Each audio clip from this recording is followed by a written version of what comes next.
నమస్తే, welcome to right angle. భారత అంతర్జాతీయ నిఘా సంస్థ రీసెర్చ్ అండ్ అనాలిసిస్ వింగ్ రా ఉగ్రవాదంపై ముప్పేట దాడిని మరింత తీవ్రం చేసింది. చాప కింద నీరులా దేశంలో విస్తరిస్తున్న టెర్రర్ మూలాల్ని పెకిలించేందుకు కొత్త ఎత్తుగడలు సిద్ధం చేసింది. ఉగ్రదేశం పాకిస్తాన్కు ఆర్థిక ఆయుధ సాయం అందిస్తున్న దేశాల్లో నిఘా వ్యవస్థను పటిష్టం చేసింది. రహస్య బృందాలను మోహరించింది. ఆయా దేశాల్లోని అధికార గణాన్ని మచ్చిక చేసుకుంటూ విధాన నిర్ణయాలను, వ్యూహాత్మక బంధాలను ప్రభావితం చేసేందుకు సరికొత్త వలలు విసురుతోంది.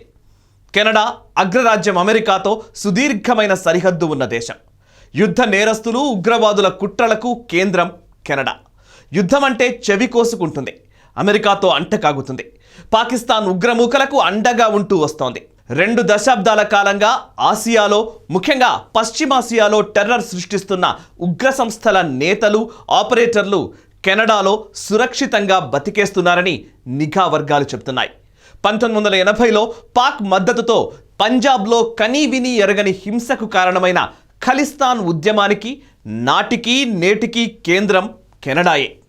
సిక్కు జాతీయవాద ఖలిస్తాన్ పేరుతో ఒక స్వతంత్ర దేశం కోసం ప్రపంచమంతా ఉద్యమం నడిచింది. కెనడాలో దాదాపు 5 లక్షల మంది సిక్కులు నివసిస్తున్నారు.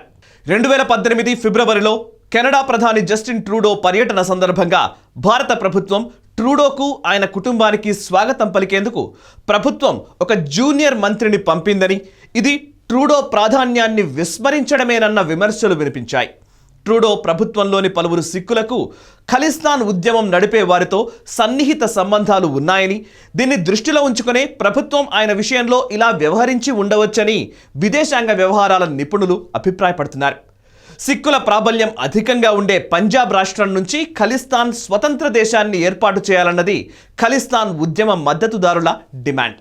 ట్రూడో నాయకత్వంలోని Liberal Party of Canada Sikh Canada vote బ్యాంకుపై బాగా ఆధారపడుతోంది. ఉగ్రవాదానికి ప్రత్యక్ష, పరోక్ష మద్దతిస్తున్న దేశాల విషయంలో మోదీ సర్కార్ కఠినంగా వ్యవహరిస్తోంది. కెనడాతో భారత్ ద్వైపాక్షిక చర్చలకు సిద్ధమైనప్పటికీ ఆ దేశంలో పెరుగుతున్న పాక్ ప్రాబల్యం వల్ల సంబంధాలు కుంటుపడ్డాయంటారు అంతర్జాతీయ నిపుణులు. కెనడా ప్రభుత్వ కేబినెట్లో కీలక మంత్రులుగా సిక్కు నేతలు బాహాటంగానే ఖలిస్తాన్ ఉద్యమానికి మద్దతు పలకడం, పాకిస్తాన్ అనుకూల వైఖరిని ప్రదర్శించడంతో కెనడా విషయంలో భారత విదేశాంగ శాఖ కఠినంగా వ్యవహరించాల్సిన పరిస్థితి ఏర్పడింది. ఈ కారణంగానే కెనడా ప్రధాని జస్టిన్ ట్రూడో భారత పర్యటనకు వచ్చినప్పటికీ ప్రభుత్వం పెద్దగా పట్టించుకోలేదు. పైగా ట్రూడోకు ప్రతిపక్షంగా ఉన్న కన్జర్వేటివ్ పార్టీకి మోదీ మద్దతు పలికి అందరినీ ఆశ్చర్యానికి గురిచేశారు. కెనడాలో ఖలిస్తాన్ తిరుగుబాటుదారుల బృందాలు చురుగ్గా ఉన్నాయని, అలాంటి గ్రూపులపై జస్టిన్ ట్రూడోకు సానుభూతి ఉందంటారు విదేశాంగ నిపుణులు. ఉత్తర అమెరికాలో స్వతంత్ర ఖలిస్తాన్ కోసం మద్దతు పెరగడం కూడా కెనడా, భారత ప్రభుత్వాల మధ్య గత కొన్నేళ్లుగా ఉద్రిక్తతలకు కారణంగా నిలిచాయి. ఈ ఉద్రిక్తతలు కొనసాగుతుండగానే భారత అంతర్జాతీయ నిఘా సంస్థ రా, ఇంటెలిజెన్స్ బ్యూరో ఐబీలు కుట్రపూరితంగా కెనడా నేతలను లోబరుచుకోవాలనే ప్రయత్నం చేశాయంటూ కెనడా ప్రభుత్వం ఆరోపించింది. కెనడాలోని ఓ ప్రవాస భారతీయ పాత్రికేయుణ్ణి ఇందుకోసం భారత నిఘా సంస్థలు వాడుకున్నాయంటూ ఆరోపించింది కెనడా ప్రభుత్వం. రా, ఇంటెలిజెన్స్ బ్యూరోలు కెనడాపై నిఘా సారించడానికి చాలా కారణాలున్నాయి. ప్రస్తుతం కెనడా ప్రభుత్వంలో 4 ప్రవాస పాకిస్తానీలు మంత్రులుగా కొనసాగుతున్నారు. వీరికి పాక్ నిఘా సంస్థ ఐఎస్ఐతో సన్నిహిత సంబంధాలున్నాయి. జమాతే ఇస్లామీలో కీలక నేత అయిన ఇఖ్రా ఖాలిద్ పాకిస్తానీ కెనడియన్ మహిళ. ఇఖ్రా ఖాలిద్కు ఐఎస్ఐతో సన్నిహిత సంబంధాలున్నాయని భారత నిఘా వర్గాలు పదే పదే స్పష్టం చేస్తూ వచ్చాయి. కెనడా ప్రివీ కౌన్సిల్లో పనిచేసే జావేద్ హుస్సేన్ ఖురేషీ అనే పాకిస్తానీ కెనడియన్ సైతం ఐఎస్ఐతో నిరంతరం టచ్లో ఉంటారని భారత నిఘా వర్గాలు గుర్తించాయి. కెనడా ప్రివీ కౌన్సిల్ అనేది ఆ దేశ కేబినెట్ కోసం పనిచేస్తుంది. విధానాల రూపకల్పనలోనూ వాటి అమలులోనూ కీలక భూమిక పోషిస్తుంది ప్రివీ కౌన్సిల్. వాంకోవర్లోని పాక్ ఎంబసీ కార్యాలయానికి ఖలిస్తానీ ఉద్యమ నేతలు తరచూ వచ్చి వెళుతుంటారని రా గుర్తించింది. కెనడా బ్రిటిష్ వలస రాజ్యంగా ఉన్న రోజుల్లోనే పాకిస్తాన్ నుంచి వలసలు ప్రారంభమయ్యాయి. 2006లో స్టాట్స్కాన్ అంచనా ప్రకారం 3,60,000 మంది పాకిస్తానీలు కెనడాలో ఉన్నట్లు తేల్చింది. బంగ్లాదేశ్ విభజన సమయంలో పాకిస్తాన్కు మద్దతు తెలిపింది కెనడా. కామన్వెల్త్ దేశాల నుంచి పాకిస్తాన్ వైదొలిగినప్పటికీ కెనడా ఉగ్రదేశంతో సంబంధాలు కొనసాగిస్తూ వచ్చింది. తప్పుడు పాస్పోర్ట్లతో కెనడాలోకి వచ్చే వారి సంఖ్య తక్కువేమీ కాదు. ఏటా 60,000 పాస్పోర్టుల్లో సుమారు 60% దొంగ పాస్పోర్ట్లతో కెనడాలోకి వస్తున్నారని కెనడా మాజీ ఇమ్మిగ్రేషన్ అధికారి బిల్ బూవర్ స్పష్టం చేశారు.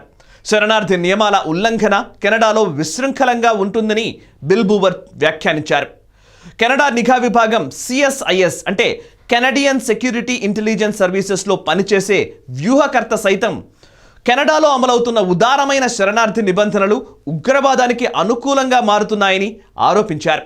కెనడా ఇమిగ్రేషన్ మంత్రి ఎలినార్ క్యాప్లాన్ సైతం ఉగ్రవాదానికి తమ దేశం అనుకూలంగా మారుతుందని ఒప్పుకుంటున్నారు. ఉగ్రవాదంపై ఉమ్మడి పోరు ప్రాధాన్యతను తాము గుర్తించామని, ఈ పోరులో రాజకీయ లక్ష్యాల కోసం మతాన్ని దుర్వినియోగం చేసే వారికి స్థానం లేదని మోదీ గతంలోనే కెనడా ప్రధాని జస్టిన్ ట్రూడోకు 2018 పర్యటన సందర్భంగా తేల్చి చెప్పారు. భారత సార్వభౌమత్వాన్ని ఐక్యతను సవాల్ చేసేవారిని తాము ఎంత మాత్రమూ ఉపేక్షించబోమని మోడీ స్పష్టం చేశారు. ఖలిస్తాన్ విషయంలో ట్రూడో సర్కార్ మెతక వైఖరి అనుసరిస్తోందంటూ మోదీ కెనడా ప్రధానికి స్పష్టమైన సంకేతాలిచ్చారు. అయితే ఆ తర్వాత కెనడా తన వైఖరి మార్చుకోలేదు. దీంతో జాతీయ భద్రతా సలహాదారు అజిత్ దోవల్ కెనడాను దారిలోకి తెచ్చుకునేందుకు కొత్త వ్యూహానికి పదును పెట్టారు. రా ఐబీలను రంగంలోకి దింపారు. కెనడా ప్రభుత్వ విధాన నిర్ణయాల్లో కీలక పాత్ర పోషిస్తున్న వారిని సంప్రదించేందుకు నిఘా బృందాలను సమాయత్తం చేశారు.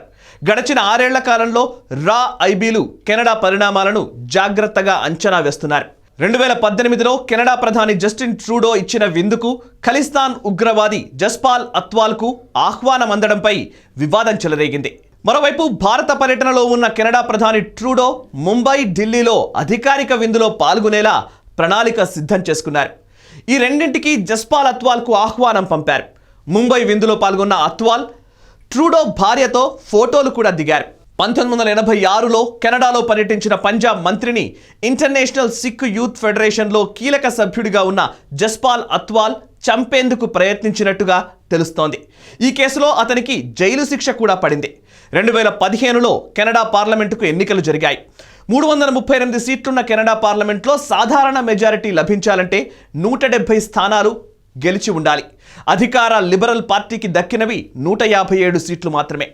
అదే అతిపెద్ద పార్టీగా నిలిచినప్పటికీ కనీస మెజారిటీ లేకపోవడంతో సొంతగా అధికారంలోకి రాలేని స్థితి నెలకొంది.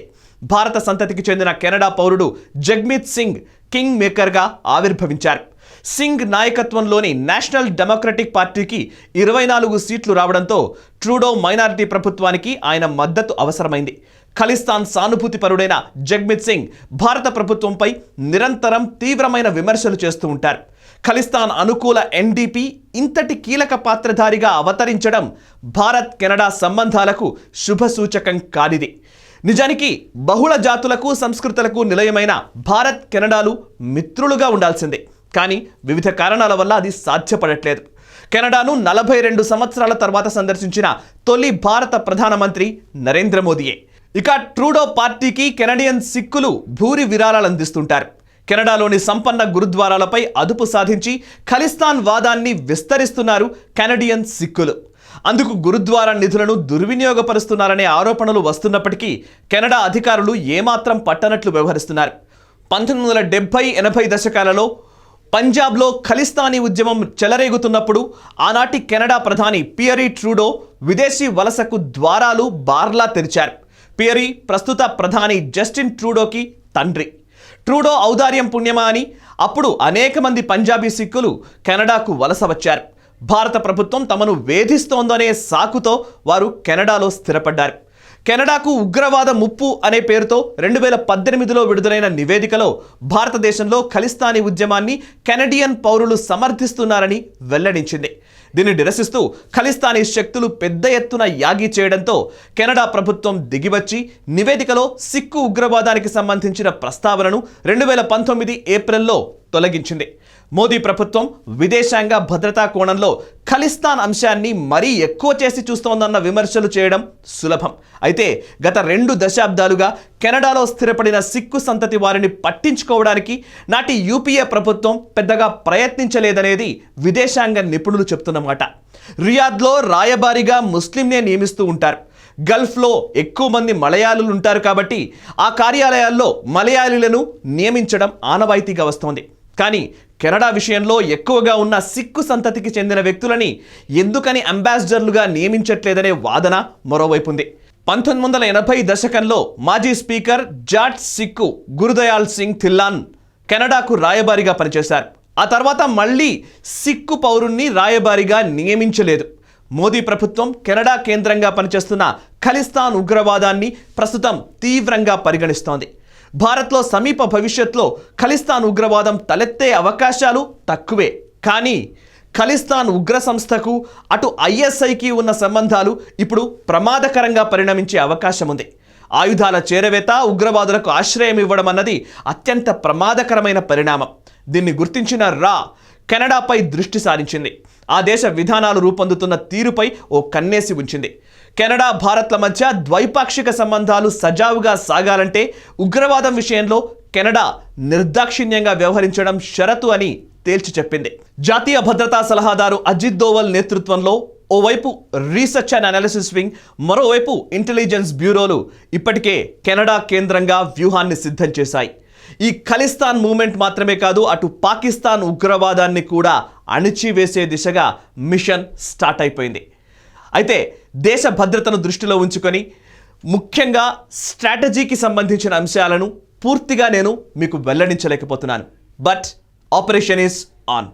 ఈ వీడియో నచ్చినట్లయితే వెంటనే లైక్ చేయండి, 10 మందికి షేర్ చేయండి, అండ్ మీ కమెంట్స్ రూపంలో మీ అభిప్రాయాలు మాతో పంచుకోండి.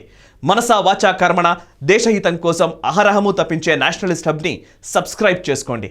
అండ్ ఒకవేళ మీరు ఆల్రెడీ సబ్స్క్రైబ్ చేసుకున్నట్టయితే మీకు తెలిసిన వారి చేత కూడా ఈ ఛానల్ని సబ్స్క్రైబ్ చేయించండి. Thank you very much.